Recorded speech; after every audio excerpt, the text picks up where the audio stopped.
She kicked her husband out because he was poor. 2 years later, that same man walked into her father's company, not as a worker, but as the man who bought the company. How did this happen? What made him so rich? Why was her father's company up for sale? And what did she do when she saw him again? Sit back and find out as we dive into this shocking story.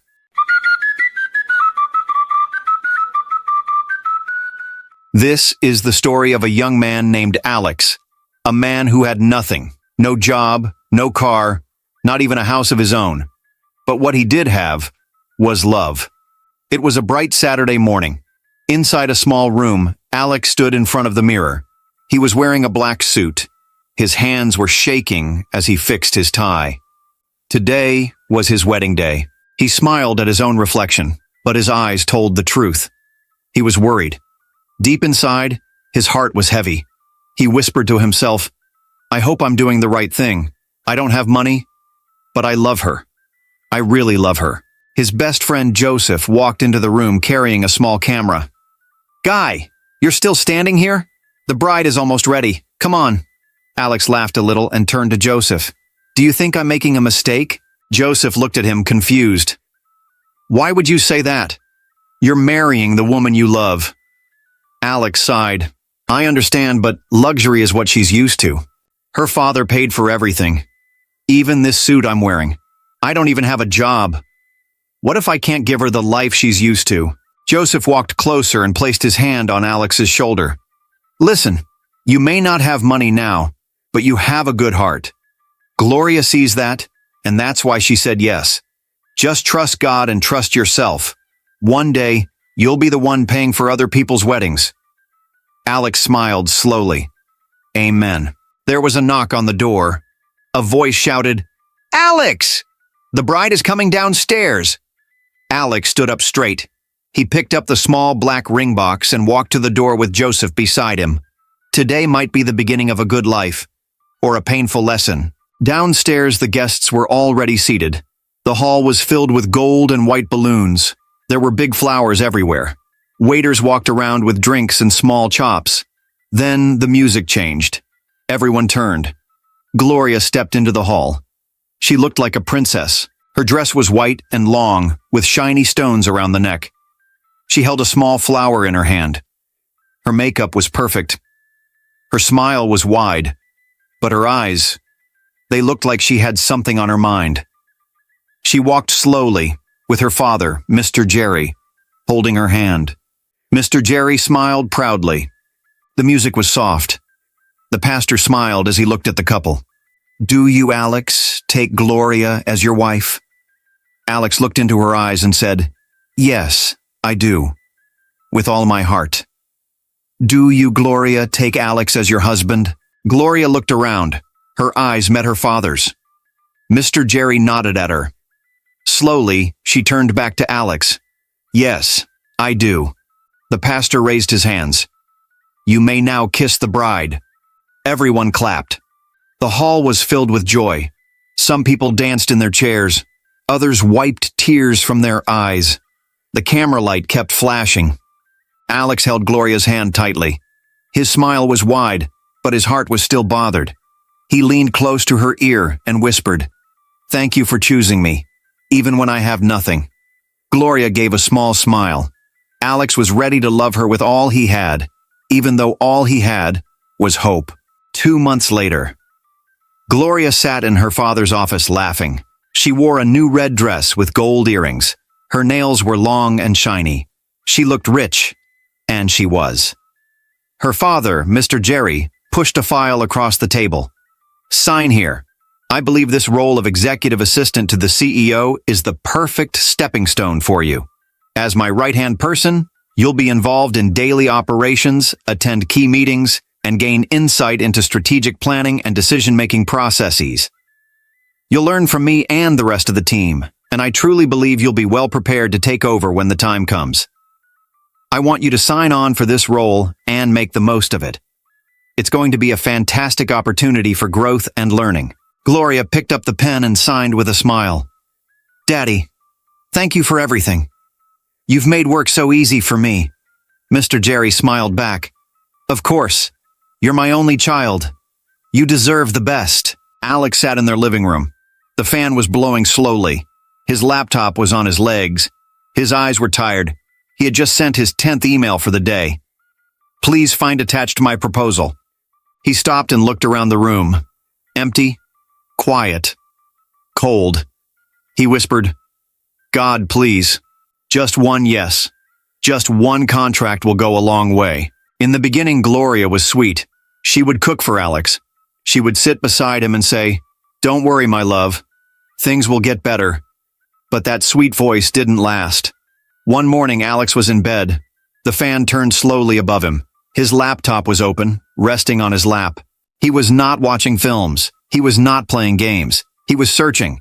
He clicked through building project sites. He checked his emails. He was hoping maybe one company had replied.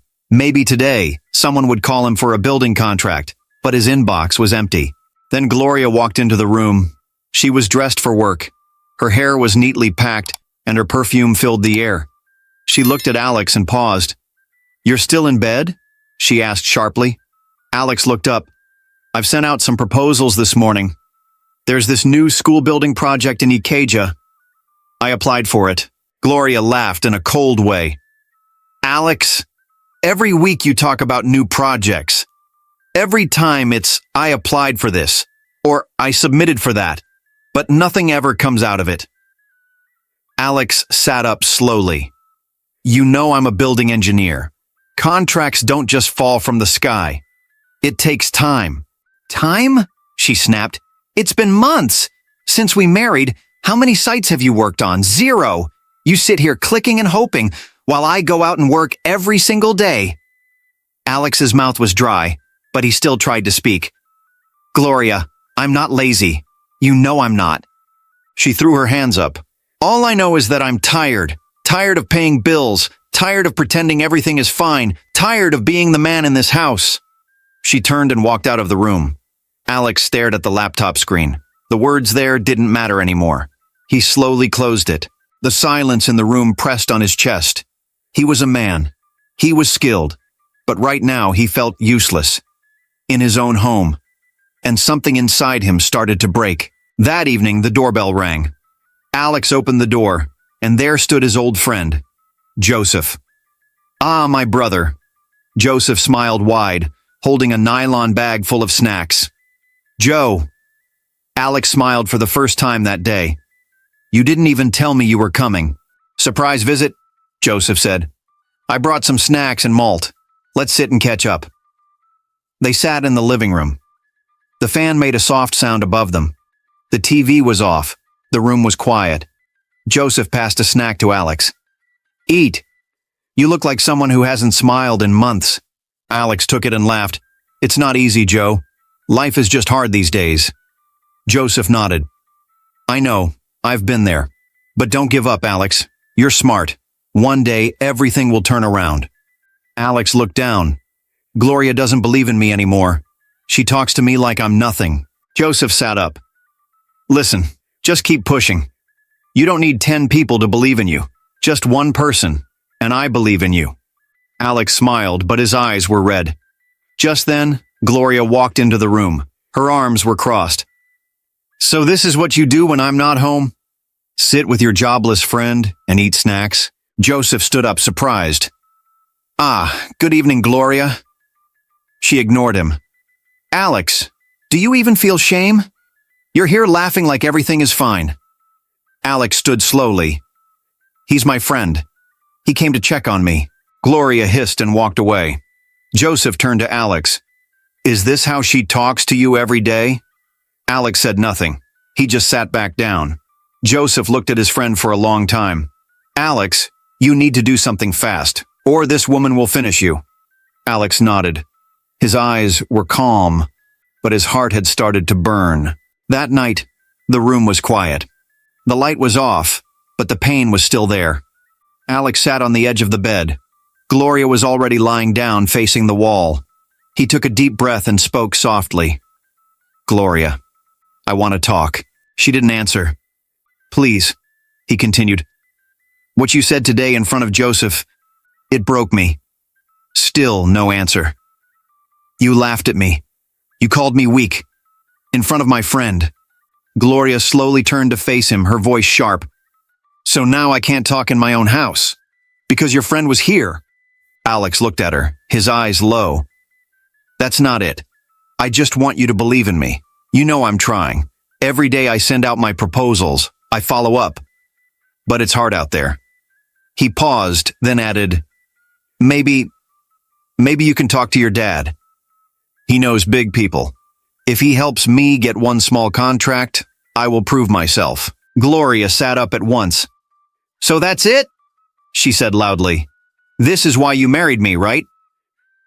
For my father's connections? Alex looked shocked.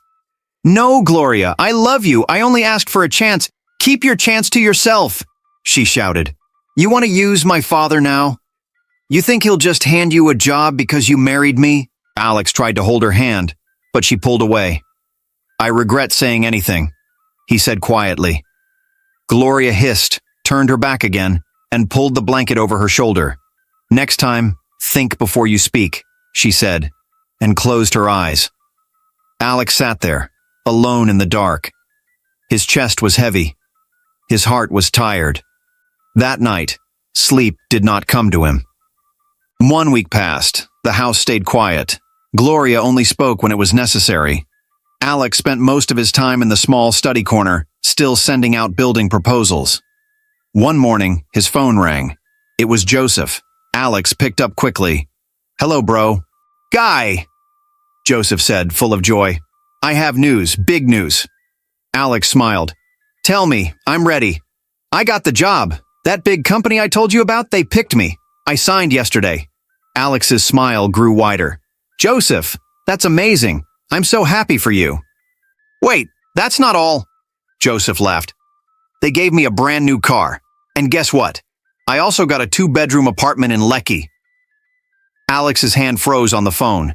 His voice came out slow. Wow, bro, this is big. I'm really proud of you. You're next, man. I believe in you. Just keep pushing, Joseph said. Alex nodded slowly, even though Joseph couldn't see him. Thanks. Thank you, Joseph. They ended the call. Alex put the phone down and looked around the room. He was happy for his friend. Truly, he was. But deep inside, something else was growing. Something quiet. Something sad. He looked at his laptop. The screen was still open. The cursor blinked, waiting. Alex sat back and closed his eyes. He whispered, When will it be my turn? And once again, silence answered him. It was a bright Monday morning. Alex wore his cleanest shirt. Then he sprayed his perfume and looked at himself in the mirror. He picked up his file, full of building proposals. He had a big meeting with a construction company that morning. He walked to the garage and looked at Gloria's second car. He had never touched her cars without asking, but she had already gone to work with the main one, and he didn't want to miss the meeting. He took a deep breath. Just for today, he said quietly. He opened the door and entered the car. His heart was beating fast. He didn't want trouble. As he drove off, he prayed, God, please let today be different. Let them like my proposal. Let them give me a chance. He reached the company gate at exactly 10 a.m. The security man checked him and allowed him in. Alex walked into the building with hope in his chest. Today could change everything. Alex sat in a small office. Across the table was Mr. Adebayo, the man in charge of projects. Alex smiled and spoke with confidence. Sir, my proposal covers cost, safety, and speed. I've handled some buildings in the past. If you give me this contract, I promise you won't regret it. Mr. Adebayo looked through the papers and nodded slowly. Not bad, young man. Just then, Alex's phone rang. He looked at the screen. It was Gloria. He quickly pressed the silent button. Sorry, sir, please continue, Alex said. Mr. Adebayo raised his hand, telling him to wait. Is everything okay? Yes, sir. Just my wife, Alex said with a small smile. Mr. Adebayo nodded and looked back at the papers. But before he could speak again, the phone rang again. Alex sighed and muted it again. Maybe you should pick it, Mr. Adebayo said, looking annoyed. No, sir, it's fine, Alex replied.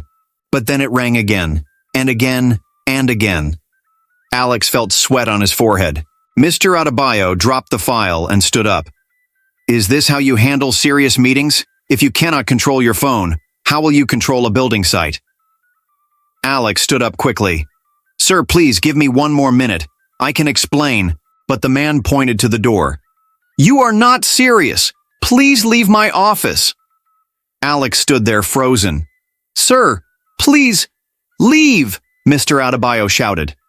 Alex slowly picked up his file and walked out. His hands were shaking. His legs felt weak. When he got outside, he opened his phone. He saw 15 missed calls from Gloria. Alex stepped out of the company gate. He stood beside the car. His hands were weak. His eyes were red. Then the phone rang again. It was Gloria. This time he picked up. Her voice came like a slap through the phone. What is wrong with you? Why did you take my car? Who gave you permission? Alex tried to stay calm. Gloria, I had a meeting. A big one. I didn't want to be late. That's why I used it. Just for today. But she screamed, Don't ever touch my car again. Are you my driver? If you need a car, go and buy your own. Alex's voice broke. Do you know what you just did? That meeting was important. I was this close to getting a contract worth millions. But your calls, they ruined it. You made me lose everything today. Gloria laughed. So now it's my fault that you're a failure? Alex sighed. I'm trying, Gloria. I'm really trying.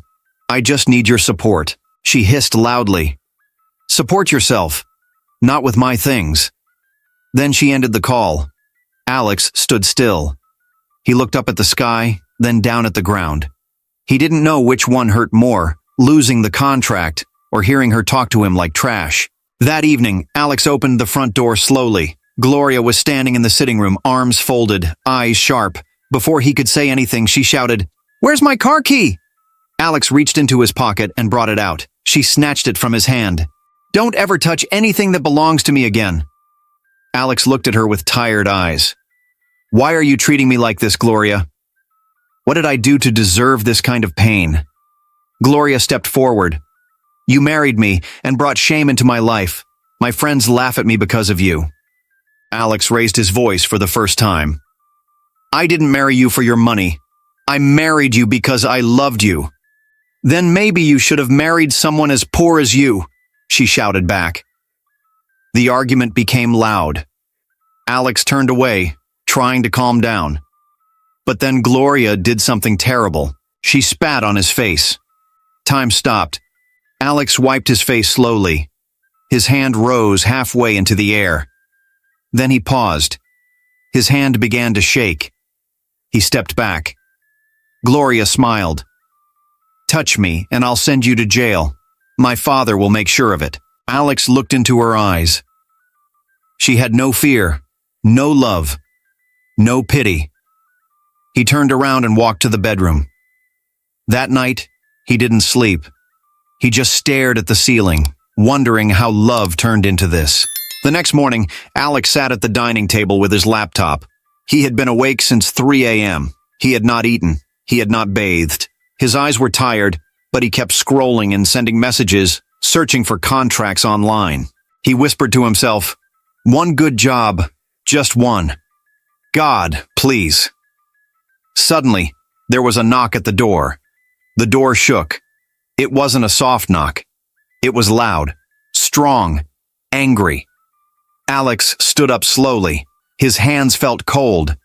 He looked through the curtain. What he saw made his heart beat fast. 3 men stood at the door. One was Mr. Jerry, Gloria's father. The other 2 were soldiers. Their eyes were strong. Their faces were hard. Alex opened the door slowly. Mr. Jerry pointed his finger straight at Alex. So you now beat my daughter, he shouted. Alex was shocked. No, sir, I didn't touch her. I swear to God, I didn't. Before he could finish, the 2 soldiers moved in. One held his hand. The other grabbed his shirt. Alex shouted, Wait! I didn't do anything. Please let me explain. But they didn't listen. They dragged him outside. Gloria was standing by the car holding her phone. She didn't even look at Alex. Alex kept begging. Please, Daddy, sir, please let me talk. Gloria is lying. Mr. Jerry walked away without saying a word. They took Alex to the barracks. There, he was ordered to kneel. They poured cold water on him. They gave him hard tasks under the sun. They shouted at him, pushed him, made him crawl on the ground. Alex said nothing. He didn't scream. He didn't fight back. But his heart was broken. Tears rolled down his face. He wasn't crying from the pain. He was crying from the betrayal. How can someone I love do this to me? He whispered.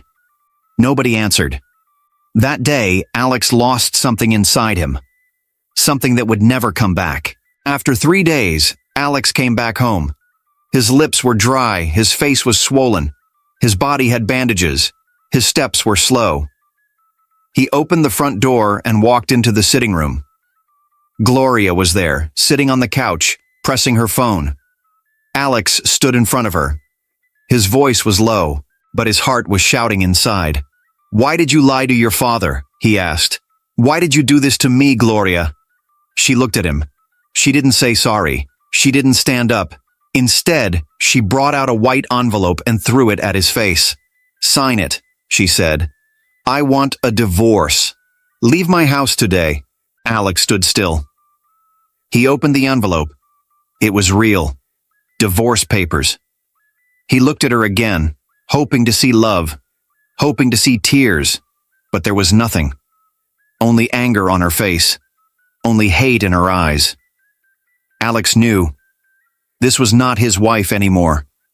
This was the end of their love. Alex packed his bag slowly. Just one small bag. He didn't take much. He left the gold watch she bought for him. He dropped the perfume she once gave him. He didn't want anything that would remind him of her. He walked to the door. Before he stepped out, he turned and looked at Gloria one last time. She didn't look at him. She just changed the TV channel. Alex walked out. The sky looked dark. The street was quiet. He stood outside and brought out his phone. His hands were shaking. He dialed a number. It rang. Then a voice answered. Hello? It was Joseph, his best friend. Alex cleared his throat and said, Please, can I stay with you for some time? Joseph was shocked. What happened, Alex? Are you okay? Alex looked around. His eyes were red, but he forced his voice to stay calm. I'll explain when I get there. Joseph said, Come. My door is always open for you. Alex started walking. He didn't know what tomorrow would bring, but he knew one thing. This was the beginning of a new life. A painful one. But maybe, just maybe, his story wasn't over yet. Joseph heard a knock at the door. He ran to open it. When he saw Alex, he froze. Alex's face was swollen. There were bandages on his arm. Joseph opened his mouth wide. Alex, what happened to you? Alex didn't speak. He just walked in slowly and sat on the couch. Joseph shut the door quickly and sat beside him. Talk to me, bro. Who did this to you? Alex looked at him with tired eyes. Then he said, I didn't touch her, Joseph. I swear. But her father sent soldiers. They beat me. They tied me up like I was a thief. Joseph's eyes were wet. Alex reached into his pocket and brought out a paper. He gave it to Joseph. Joseph opened it. His eyes moved from line to line. Divorce papers? He said in shock. Alex nodded slowly. She said I should sign and leave her house. No goodbye. No sorry. Nothing. Joseph placed his hand on his shoulder. You will not end like this, Joseph said. You are a good man. Everything will be fine. I promise you. That night, the two men sat on the couch. They didn't say much, but their hearts spoke louder than words. Back at Gloria's house, she sat alone in the sitting room. She wore a short red gown. Her face had makeup, and her lips were shining.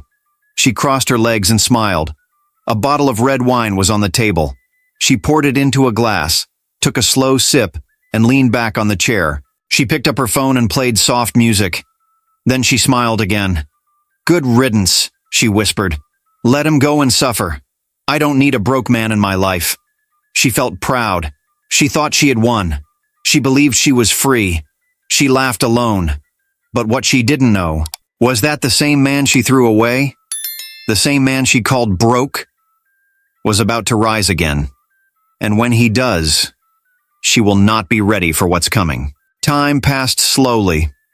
Day turned to night. Weeks became months. Alex was still staying with Joseph. He woke up every morning, opened his laptop, and searched for contracts. He sent emails. He made calls, went to some offices. Some people promised to call back, but no one ever did. His bank account was empty, but still, he didn't give up. He didn't beg. He didn't steal. He waited.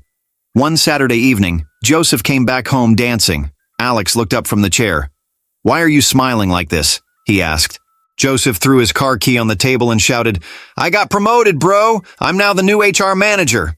Alex stood up at once and hugged him tight. "Wow, this is big news, Joseph. I'm so happy for you." Joseph looked at him. "Are you not sad? You've not even gotten a job yet." Alex smiled and said, "Why will I be sad? Your win is my win. You're my brother." Later that night, when Joseph had gone to bed, Alex knelt beside the bed. He whispered, "God, please remember me too. I'm happy for Joseph, but please, I need help too." His voice was low, but heaven heard it.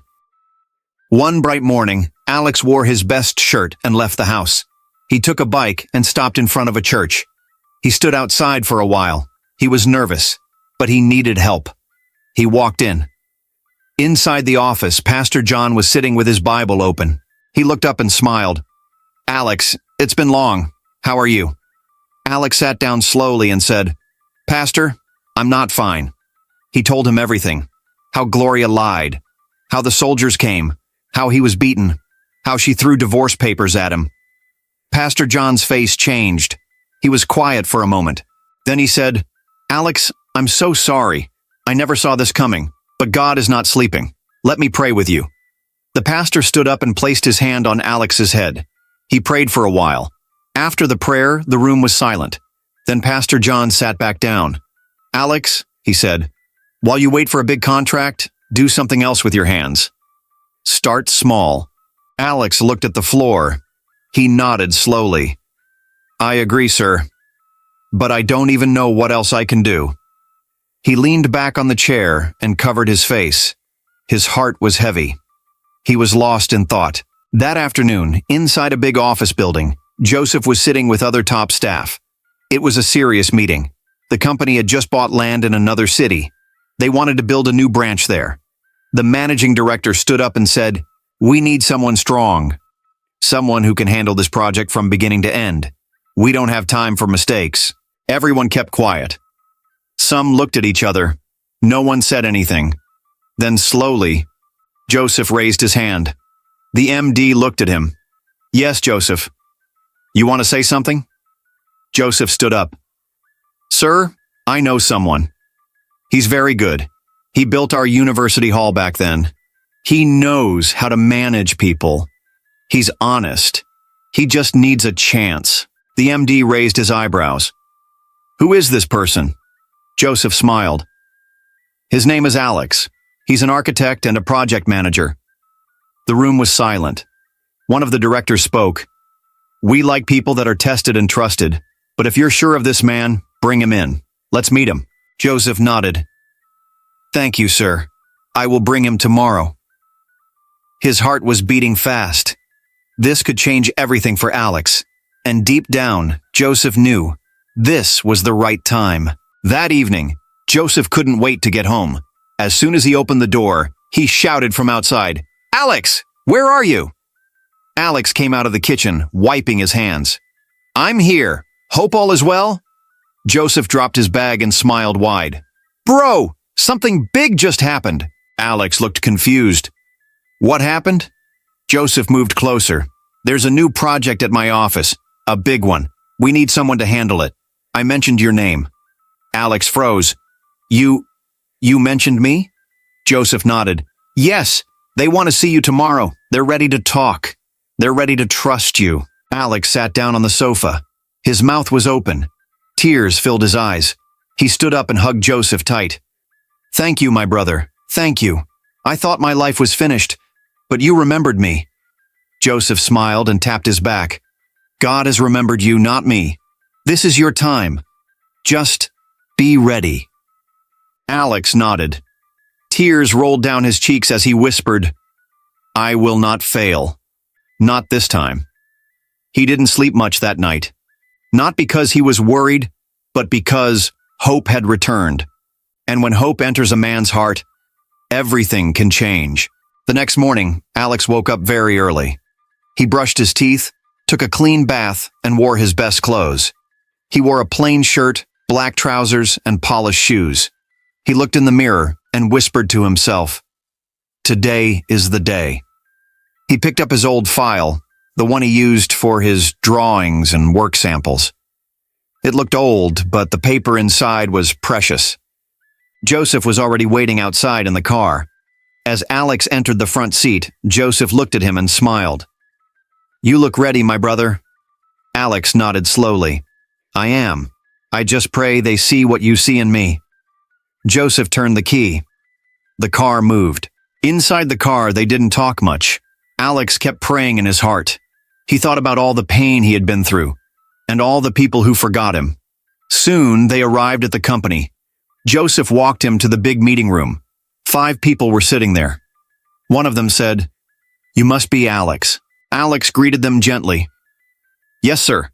Thank you for this chance." The head of the meeting spoke. "Joseph told us good things about you, but we want to hear from you too. What can you do?" Alex opened his file. He showed them some pictures. He explained how he managed different building projects in the past. He told them how he handled workers, time, and money. He spoke with confidence, but with respect. After 20 minutes, the man in the middle looked at the others. Then he turned to Alex. "We like what we see. We like what we hear. We are giving you the contract." Alex's heart jumped. The man continued, "It's a big job. We want a full building, offices, car park, generator house. The full plan is in this folder. The contract is worth over $700,000. Alex held the folder with shaky hands. He looked at Joseph. Joseph smiled and nodded.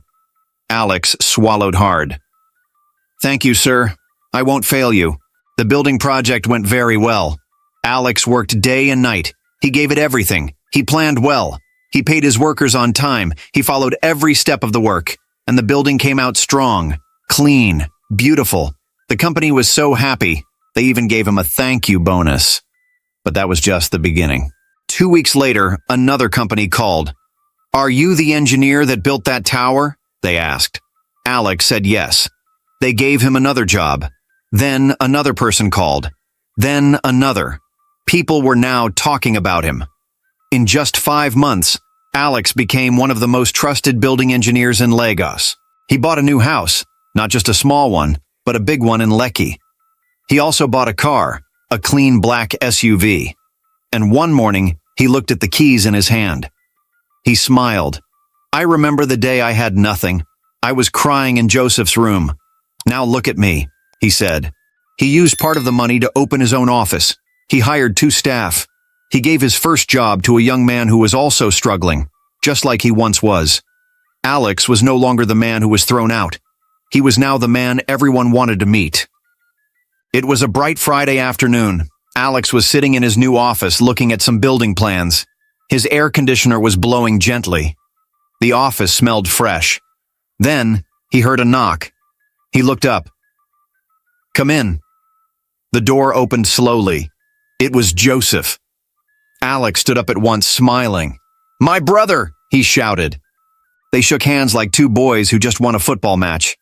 "This office is fine, Alex," Joseph said, looking around. "It's your prayers that built it," Alex said, smiling. They sat down and laughed for a while.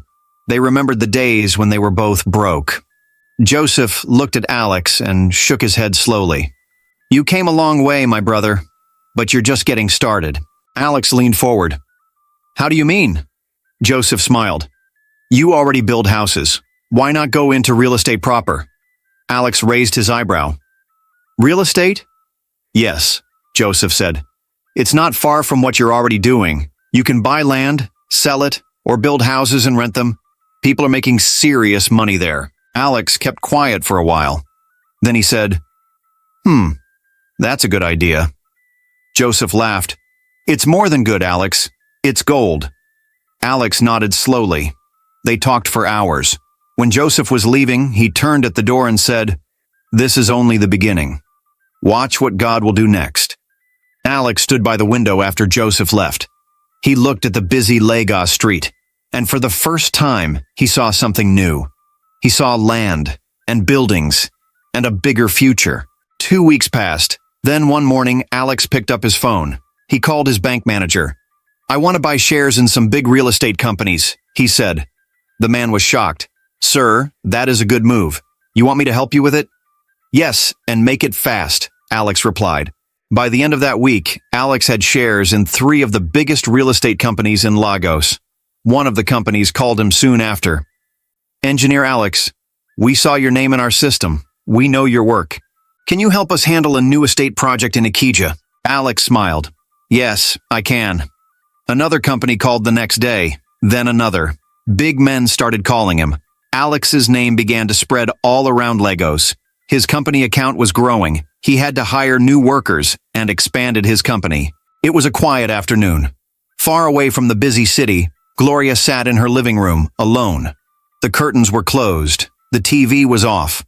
A cold cup of tea sat beside her untouched. She looked tired. Her eyes looked like someone who had not slept well. Then her phone rang. She picked it slowly. "Daddy," she said. Her father's voice came through sharp and serious. "Gloria," he said, "it's been 2 years since your divorce. Where is your husband? Where is my grandchild?" Gloria rolled her eyes. "Daddy, please, not again," she said. "I'm getting old," he continued. "I need to carry my grandchild before I die." "Daddy, please," she raised her voice. There was silence. Then she sighed and ended the call. She threw the phone on the chair and leaned back. She was tired. Tired of the same talk every time. Marriage. Grandchild. Husband. But deep inside her heart, there was something else. Regret. She looked around the quiet house. Everything was neat and fine. But she was not fine. Not at all. The next evening, Gloria was lying on her bed. Her eyes were open, staring at the ceiling. Then her phone rang again. She looked at it. It was not her father. It was her father's housemaid. She picked quickly. "Hello?" The woman's voice came fast and shaky. "Madam, come quick. Your father just fainted. We're rushing him to the hospital." Gloria sat up at once. "What? What happened?" "I don't know, madam. He was just talking. Then he fell down. He's not talking now. Please come."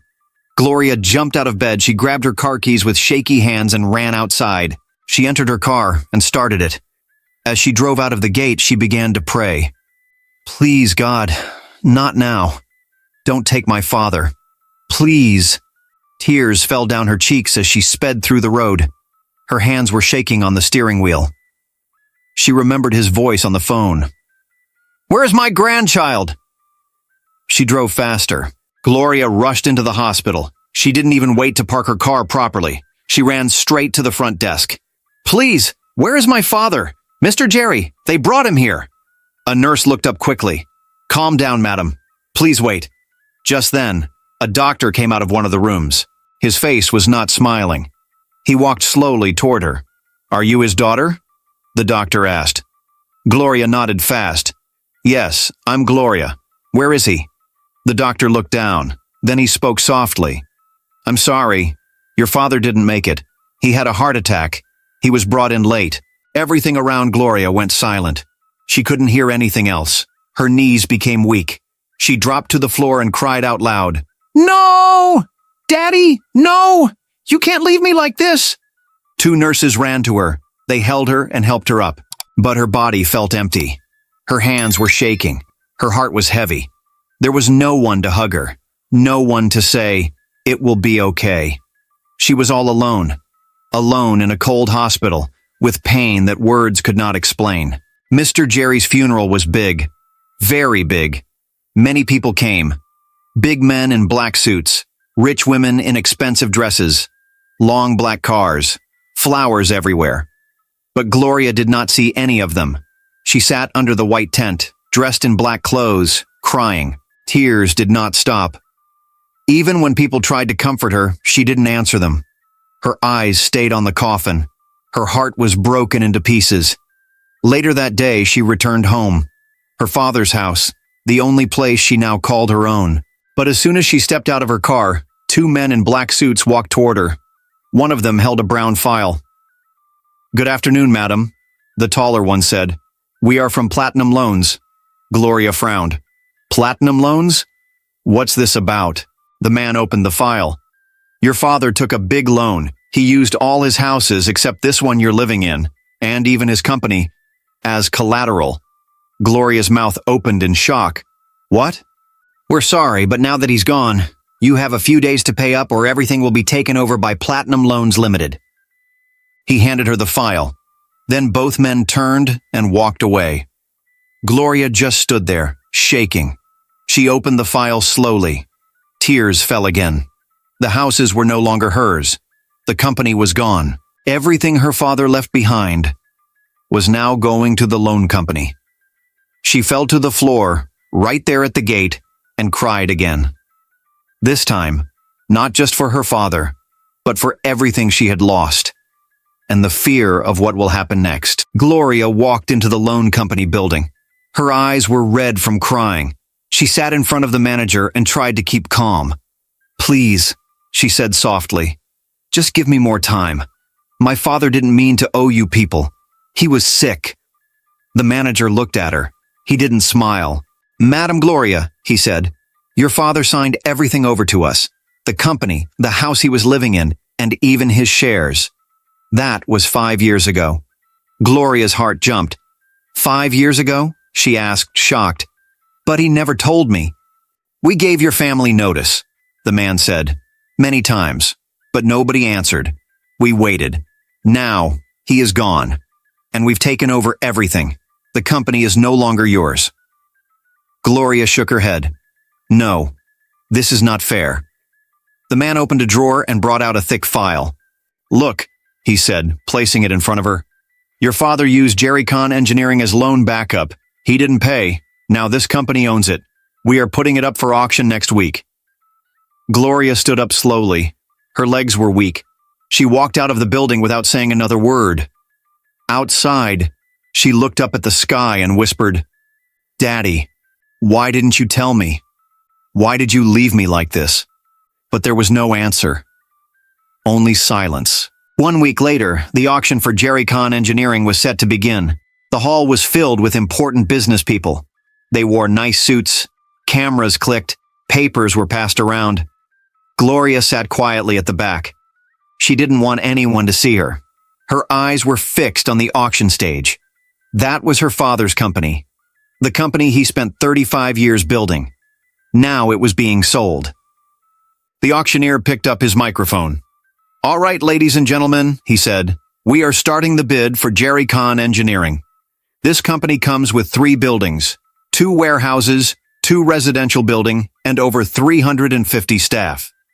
Bidding starts at $500,000. Hands went up. $550, someone shouted. $600, $720. The numbers kept going up. Gloria felt sick. She covered her mouth with her hand. She wished it was all a dream. 800. 1 million.